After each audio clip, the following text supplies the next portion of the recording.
Alrighty, guys. So today we will be talking about the election of 1824. We've already talked about the Electoral College and kind of the importance of it. And in the video that you guys watched earlier, there was a part in it that talked about how there were several elections where the popular vote, meaning the vote of the people, like what we voted for, was different than the Electoral College.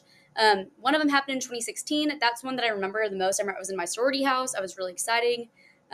All of us were sitting around in like the fancy living room watching, and it was this really cool thing. And I remember staying up really late and being like, oh my gosh, it has not been announced. And it was like 1 o'clock in the morning. And it was also on a Tuesday, so it was a school night. And I remember being like, oh my goodness, like who is going to win? And I remember Hillary Clinton and uh, their political party, the Democrats, did start celebrating.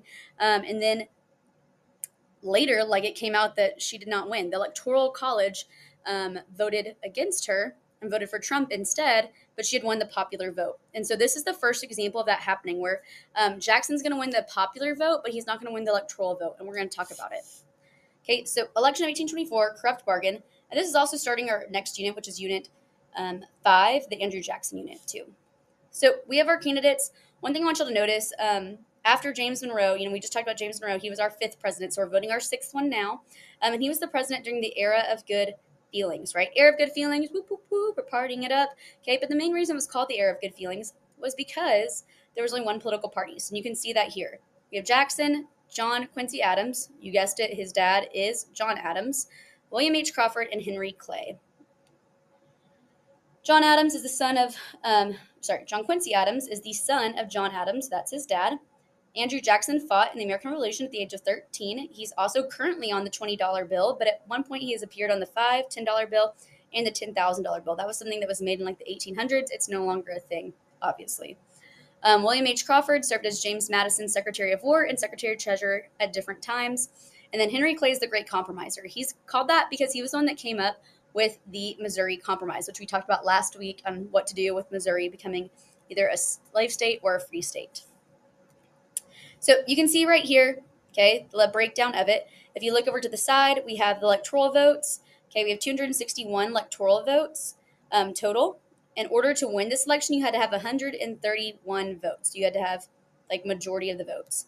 So we can see that Andrew Jackson got 99 electoral votes and 84 electoral votes went to John Quincy Adams.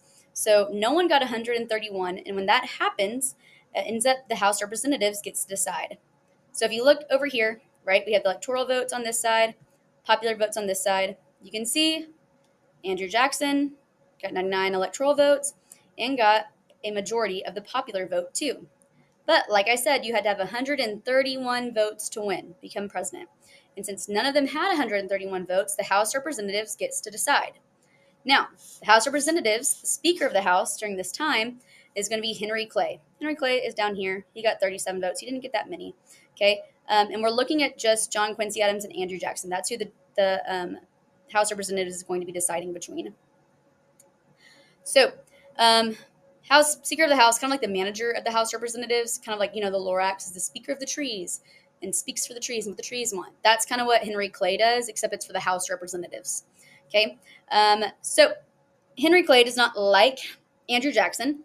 And puts his support behind John Quincy Adams. But there's a real reason on why he does this. John Quincy Adams comes to Henry Clay before the election, before the vote, and pretty much promises Henry Clay, hey, if you make me president, I will make you the Secretary of State. And that's a pretty big job promotion from House Speaker or Speaker of the House to Secretary of State. That's a huge job promotion. So obviously, Henry Clay was like, heck yeah, that sounds great. Let's do it.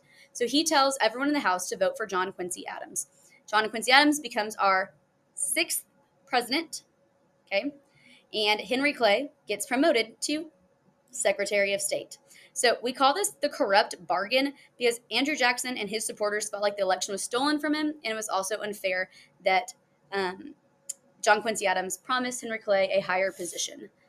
So anyways, like I said, the next student that we're talking about is Andrew Jackson. Kind of a messy presidency, just kind of a lot of drama within that presidency. It's a pretty good unit. It's pretty fun. You guys will actually get to determine for yourselves if you think he is a good guy or a bad guy. Not guy, but good president or bad president. And we'll talk about that too. Right.